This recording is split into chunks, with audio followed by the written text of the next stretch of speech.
Bea, over to you. Thank you, Alexandra. Hello, everybody.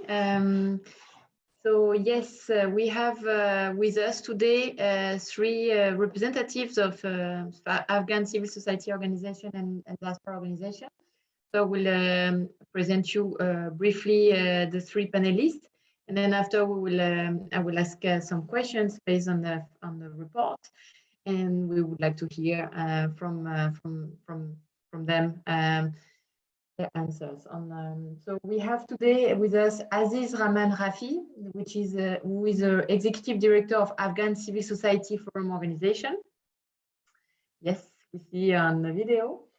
The organization is to facilitate the process of citizen building and state building through advocacy, capacity building, and coordination. Aziz has contributed to the Afghanistan civil society development in more than 23 years of his active work and engagement. He has worked with a wide range of civil society stakeholders, including the social, human rights, and cultural organizations, as well as NGOs and associations. He has been the founding member of more than 12 civil society organizations who are contributing to the democratic development processes of the country. I will stop here because Aziz has quite a lot of experience, but we are really pleased to have you with us today. I will continue presenting the other panelists. So we have also with us Kava Spartak, sorry, who is a representative of YA, the Afghan Diaspora organization based in Germany. Kava has always strived for social solutions to the problems and challenges of his community of origin living in exile. He's a co-founder and managing director of YA, a leading Afghan German NGO that provides counseling, offers empowerment workshops, and does advocacy work for Afghan migrants in Germany and beyond. Beyond to be founding YA in Berlin, Kava worked as lecturer in London and is an elected member to the Berlin State's Advisory Board for Migration and Integration and the chairperson of the Federation of Afghan Organizations in Germany. Nice having you today, Kava, with us. And the last panelist is Zala Pamir, who is representing KAN Foundation, that stands for Knowledge, Education, Integration, Assistance for Afghans in the Netherlands and Afghanistan. KAN Foundation was founded in 2005 by a group of dedicated Afghan students in the Netherlands. The foundation is an independent non-profit organization without any political, religious, and ethnic preferences. The objective of KAN Foundation are to provide knowledge about Afghan and Dutch language and culture, stimulate the integration of Afghans in the Netherlands, and to bring the Dutch and Afghan cultures together, assist and support Afghans, particularly the youth in Afghanistan, in different areas, humanitarian, educational, medical, and provide a connecting bridge and platform between Afghan students in the Netherlands and Afghanistan. Nice having you as well, Zala, with us today. Thank you to all of you to be with us to discuss the engagement of diaspora and the civil society organization towards Afghanistan. So my first question will be: so if each of you can briefly say anything. What is your feeling or your impression on the research finding? Anything that surprised you or that you want to highlight would be the first question, and then after it would be more about the coordination and also the next step. What will be the space for the civil society organization? But first, your impression on the findings, and if anything is missing or surprising. Please, Aziz, you can start, and then. Yeah. Well, thank you very much. I think that comes not to the ladies first, yeah. So I think I'm the first man in this speaker in this discussion today, speaking. Is actually making the gender balance. First of all, congratulations for this very nice, very comprehensive research. I think it was a very good piece of work for the future, and putting the step and foundation for a further discussion on the issue of diaspora Afghans and also coordination among them, as well as advocacy issues for the future work and among the diaspora community, not only actually in the Europe, but also in other countries and particularly the neighboring countries, which was actually very badly missing in the report. So I think it was very well pointed out, and I think that's something that we should very highly focus, because the diaspora community and the neighboring countries of Afghanistan are becoming very, very vulnerable, particularly in terms of the politics and the policies taken by the neighboring countries for the diaspora community of Afghanistan. The second issue, we were all actually, the research disclosed and revealed a very important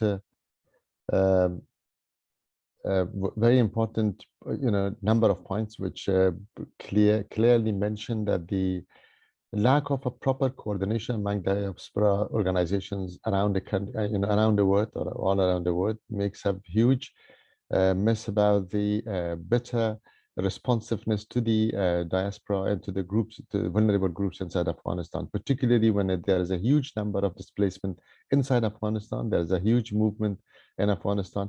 If you remember, as of 25th July, when the collapse of the major provinces started, or big provinces started, we had a huge number of IDPs traveling from provinces to Kabul. So that actually created a sphere and also environment of uncertainty inside Afghanistan, which caused a massive move towards outside Afghanistan, particularly the neighboring countries, and also to the Kabul airport, where the hope was there that they will get out of the country. So there was no proper measures at the beginning by the national and international organizations and response organizations to make sure that they are addressing this issue. Later on, when the fighting started in some of the provinces, we had a forced migration groups as well, which never actually paid attention. And also in this report was not very well focused on those, particularly in the areas of Panjshir, areas of Daikundi and Bamiyan, where the people were forced to migrate from those areas when they were displaced from those places, including Balkh as well. I mean, that is something that we should also point out in the next round of such a research, particularly when we go to the root causes of the conflict in Afghanistan, also to help in the future to prevent the conflict in Afghanistan. An overall status was a status of uncertainty. It showed actually for us in this research that coordination among the diaspora organization outside Afghanistan was not also very well. So they were not very well prepared to make sure that they are addressing the problem in Afghanistan, and they're actually changing the environment for the sake of the current diaspora, and also making assistance connecting them to the communities inside Afghanistan. This means that the majority of the Afghan diaspora outside the country, particularly in the European countries and the Northern America, they were somehow disconnected with the Afghan communities inside Afghanistan. And the chaos of post 15 August showed that there is a need for them to get engaged directly and make sure that they're actually in support of the communities back in Afghanistan. So I think this potential needs to be taken into consideration for the next steps in the next round. That needs to be synergized and also need to be more strengthened in the future connections to make sure that we are connecting people and the diaspora people with the people inside Afghanistan, and they are actually helping each other and they are aware. The other issue was the information sharing forums. Actually, the means of connectivity and communication was also very important for us to make sure that these connections and these updating mechanism are always there to make sure that we are connecting ourselves back to the Afghans inside Afghanistan, and also to the people who are in need of coming out of Afghanistan and help them. I'm going to stop here, but I would be more than happy to answer the other questions as well. Yes, thank you very much. So yeah, for the gender balance, I will give the word to Zala. Your on findings or perception about what came out of this report. Thank you. Yes, thank you, Beatrice, and also congratulations to Nada and the rest of the team for this very insightful report. I had speaking for Kaihan Foundation, we were in consensus with a lot of the outcomes. We really thought the same way, that's the way we experienced it as well. I did have one thing that we noticed as an Afghan Dutch Diaspora Foundation in the Netherlands that we experienced here in our efforts that we didn't see in the reports, but I'm very much interested how the other ADOs experienced it and what Nadal's views are on it, is that because obviously after the Taliban takeover in Afghanistan and our activities in Afghanistan were very limited.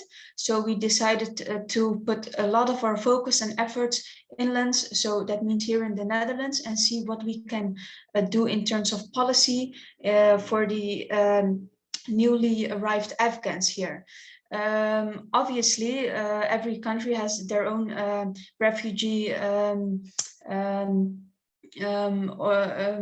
organs that deal with them, the newly evacuees, and we try to obviously work together, because obviously we are as an Afghan diaspora group, we are more insightful in terms of we understand the same culture, but we also understand what problems these people face, because we came here via the same route.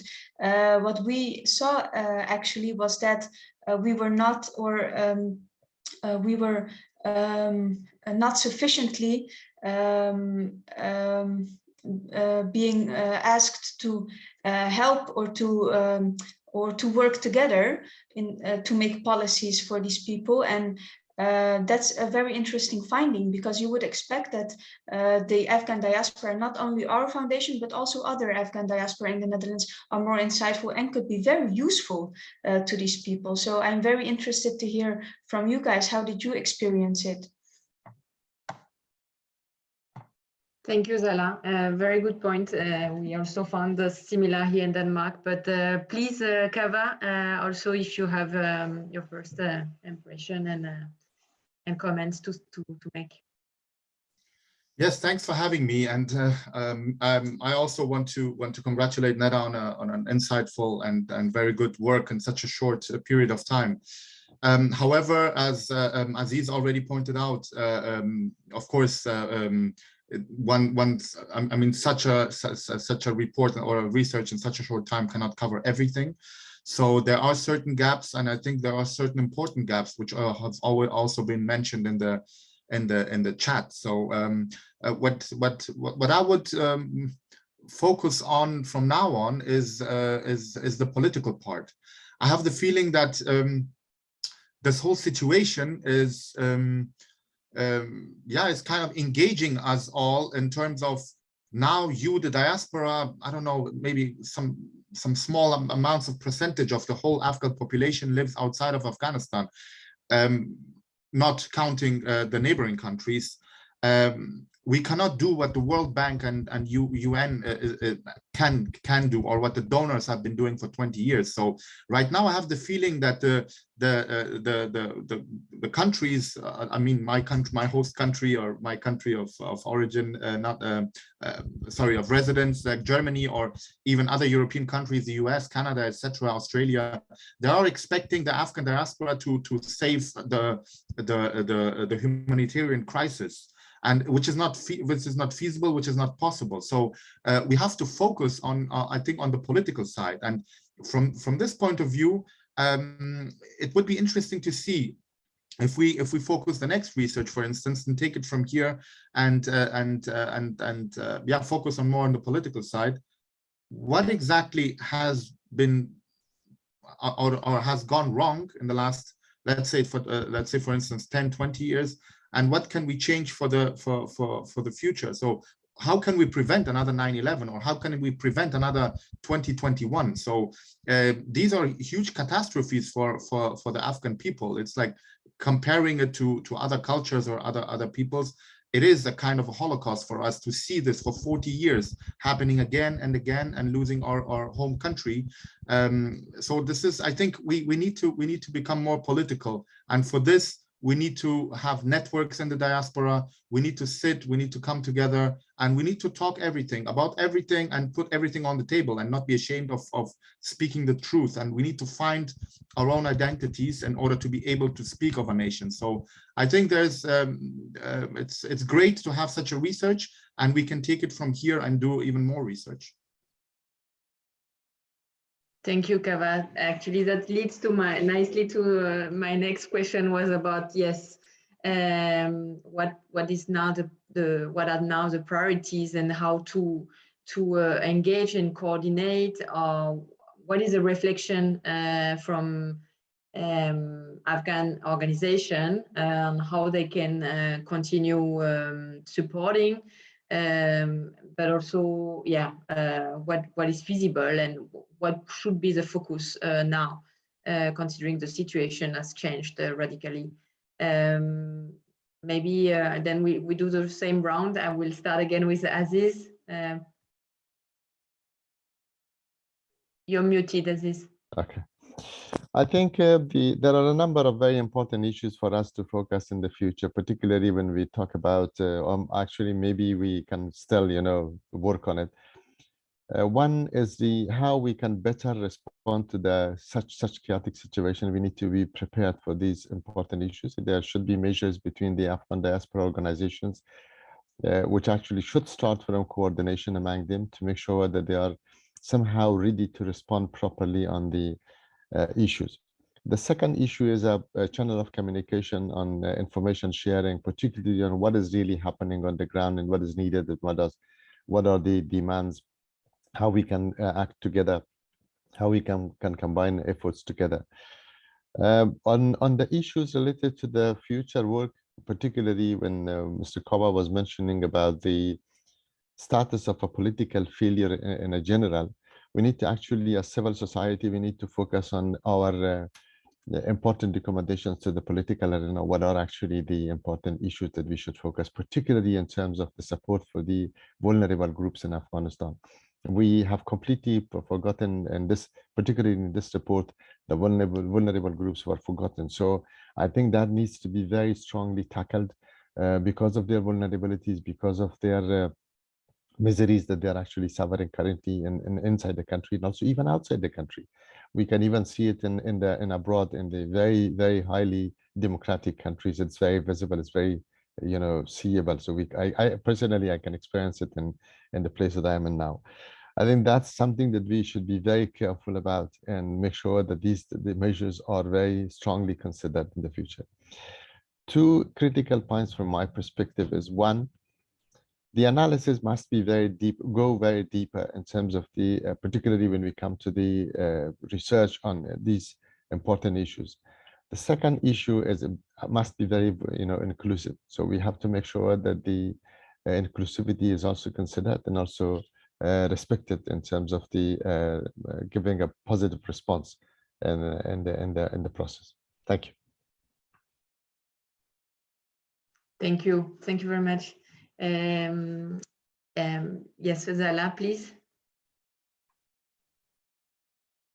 Yes, I definitely agree with Aziz, and also highlighting what Kava said, and that was exactly the point that I was making earlier as well. The next step, and that is definitely making more connections with the Afghan diaspora in the countries of residence, but also claiming a spot on the table for politics and policy making. We already, like I said previously, we already anticipated on it. We offered ourselves, but yet we were not recognized. So we have to push harder and demand our spot, because there is no other group that has more knowledge than the own diaspora group. Thank you. Kava, you want to continue on that? Exactly. I will continue exactly on that, what Zala said, and also what Aziz John said and Zala John.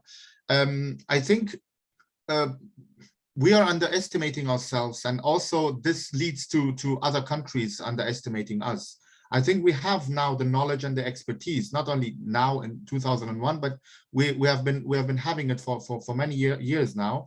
And particularly in the last couple of months, we have realized how strong the diaspora is actually in Europe and Australia and North America, and how much they can actually achieve in such a situation, most of them without funding, without any sort of having been undergoing any sort of capacity building. So what I wish for the future is that in the diaspora communities, that we network together on an international basis even, and also the donors need to understand and need to focus on that as well. For instance, such events, they need to be Afghan led, the network events, all the working groups. So we need to establish working groups on funding, on capacity building, on advocacy. And I think it's time for us also to realize and also signal this to the others, I mean, outside of the ADO, to say that we are actually strong, we want to become stronger, and we want to become independent. I will give you a short example. The whole evacuation process, every organization and every person of Afghan origin was completely dependent on the good words or on the good deeds of a politician or of a prominent person, for instance, in Europe or somewhere else. We're actually begging people to evacuate like people at risk. So we didn't have a strong lobby, and we haven't managed to have a strong lobby, not in 40 years of living in exile, some of us even for 50 and 60 years. So it's time to rethink, and it's time for us to reshift our focus and become more political and become strong, like other diaspora groups from other countries.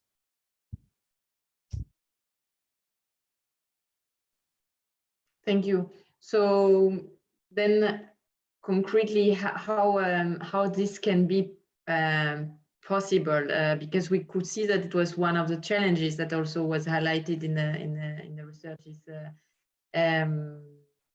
that the coordination and the coalitions has been a challenge. So you all agree that it is something that is strongly needed, and to be more visible and to be recognized, and having a voice and a stronger role in at the policy level, but also at the operational level. So how, because you are part of the network and the existing organization, how do you envision that? How concretely this can happen? What is needed for that to happen? Please, Aziz. Okay. I think the discussion leads us to a very important point, that the diaspora people outside Afghanistan has not properly been integrated in the society so far. So in order to bring them properly on the top of the events, I think that's a proper integration is still required. They do not feel that they have an opportunity to become a very active citizen of the current residence areas or resident countries that they are there, to help the backbone of their own societies from the country of origin. I think that is something that I can see it. I may be wrong, but that's what I think. The diaspora communities have not been actually integrated properly. Still, they have been considered a separate group of the society. I think that's one. The second issue is the self-initiative by the diaspora has also been very reactive, very slow. Majority of the Afghan community, the diaspora community, particularly in the Northern America, has been very low in terms of their engagement in the society. They're mainly very strongly, working on their private group, but they're not properly networked throughout the other diaspora communities, and for example, in Northern America. I think that there is a need for them to be engaged properly, and that needs to be initiated by themselves, because the host countries and the countries of host cannot do that for them. I think that needs something for themselves to take over. And the third issue is I'm going back to what I said at the beginning. There is a need of information sharing between the Afghans inside Afghanistan and the diaspora community outside Afghanistan, which has not been very regular and very well, or actually very well not integrated in the past activities. Thank you. Thank you. Zala, anything you would like to add, please? Yes, I don't really want to add something new. I just want to highlight the recommendation that was stated in the report that couldn't be more well said. It was that Afghan diaspora organizations needed to organize more events to network more and to see who's out there, who's active with what, so we know what we are doing and how we can support each other's campaigns. So that's something that I really think would be a very good development. Thank you. Well noted. Kava, please. Yes, I wanted to actually disagree with Aziz John in this regard. Please apologies for that. I mean, living here for 30 years in Germany, and I'm 40 years old, so I came here when I was 10. I have the feeling that a lot of the people that I meet, and Germany has the biggest diaspora community outside of Asia, is you find people, they're neither German nor Afghan. They actually still in a crisis of identity, like many young people at least. And with regards to engagement, I think we have to learn from the mistakes, and particularly from the recent mistakes in the last couple of years. I think there was a huge willingness and for diaspora to get engaged. For one, the missing part was we were not, or we didn't have advocacy groups or networks that actually agreed on certain things that were actually strong enough in order to position themselves. So it was symbolically organized by our countries in Europe and the US and everywhere else, in order to send a group of diaspora to the Doha talks or somewhere else, in order to support the government. But actually, the diaspora was neither, many people that I know, they were neither pro the Ghani government nor anti-Ghani government. They had actually their own agenda, but they were not being taken seriously. So I think it's time for us to reconsider and believe in ourselves, that and also express this and show this to the others. The Afghan diaspora is not Mr. Ghani, is not Mr. Khalilzad. So the Afghan diaspora is very heterogenic, and they need to find their voice. They need to find themselves. And for this, I think we need to gather, we need to discuss, and we need to have a lot of events where we need to actually talk to each other. Thank you. So my last question for you now, then it's also then what kind of, what support INGO such as Danish Refugee Council or an initiative like DEMAC, which is a platform for making diaspora visible and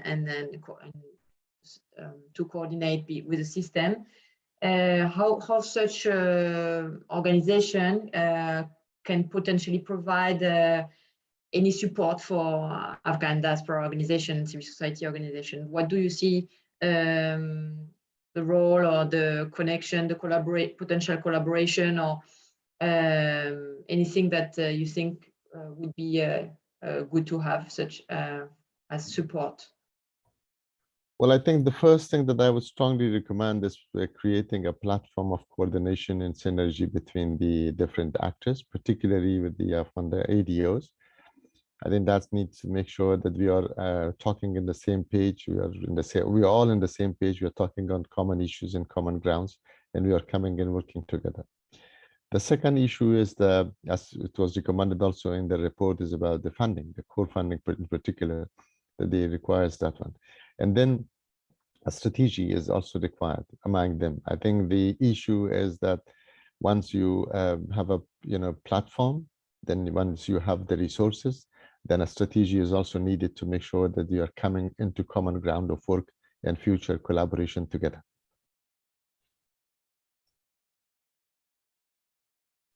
Thank you. Please, Salah.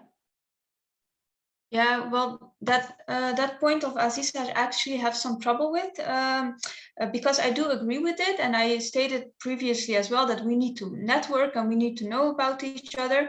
But speaking from experience, we have tried multiple times in the past to even network together the smaller ADOs in the Netherlands together, which isn't that of an ambitious step, just local, but that even turned out to be a complete disaster. We couldn't even complete one Zoom meeting. I mean, the very good thing about the Afghan culture is that Afghans are very passionate. Also, their downfall is they're very passionate. So you can't even, that's something that I see for in the future. We are a bit not hesitant, but we are very, I mean, like I said, from experience, it didn't work. So I'm a bit how I and obviously the foundation I represent, we are very willing and open to receive ideas. How can you make sure that in the future you can actually make a platform and a collaboration? Thank you. And the last word for Kava. Yes, I would also highlight the issue of capacity building and funding of organizations. I think that it is important for stronger Afghan organizations to receive the attention, and also I think the respect for their work. From the one hand, they will receive grants anyways on a national level, even on a European level. But for the smaller organizations and initiatives, I think it's important for the foundations when they're releasing grants, that in order to help the Afghan communities long term, in order to do capacity building, they should include Afghan initiatives or Afghan communities within, let's say, grants proposal. I would give you a short example. For example, if you want to work on the Balkans, or if you want to work in Greece for Afghan refugees, and big organizations such as Red Cross or whatever they're called, they're applying for these grants. It has to be connected with, okay, at least one Afghan organization is your partner, so that they can learn, with accounting, so that they can learn fundraising and so on and so forth. So helping Afghans within the European borders or outside of European borders, it has to be connected together with Afghan civil society organizations outside of Afghanistan or inside of Afghanistan. So, and the last point that I would like to make, sorry for that, is that I would like to see a sort of a reset button, so that and I think in many regards we have a lot of strategic partners and very good people working with us on many issues, but on the other hand, there's also a lot of the points that we were talking about corruption and so on and so forth. So it's still going on, and it's still going on today. So we have to be very careful with that. And that's why I was saying that maybe we should take some more time, 1 or 2 months longer, for releasing certain grants, and then and press a reset button and give an equal opportunity to everyone. Thank you all. Very insightful comments, and yeah, it was really interesting to hear from you and your perspective, from your experience. And we are taking that with us with Denmark to actually try to see how we can further support diaspora engagement, especially for humanitarian response. But I'm sure my colleagues as well, from all the attendees are taking also a lot of insights from you for future collaboration and support. So thank you so much for being with us today and sharing your insights. I will now pass the mic to my colleague Alexandra. Thank you. Thanks a lot, Bea, and thank you also from my side very much to all of you. Indeed, as Bea said, very insightful, and I think we all took carefully note of the things mentioned and said today. So I have nothing else to do than closing the event. A big thank you to, first of all the participants who joined us today on the release and of the research and the panel discussion. Thank you very much for joining. Also a big thank you obviously to the panelists Aziz, Kava and Salah. Very nice to hear your insights, and I'm pretty sure we'll be in touch further. And Neda, again, a big thanks also for presenting the research findings, and obviously the whole DEMAC team behind the scenes fixing technical troubles. You can find the report and the executive summary in the different languages on our website, and we'll share the link in the chat, so you also have direct access there.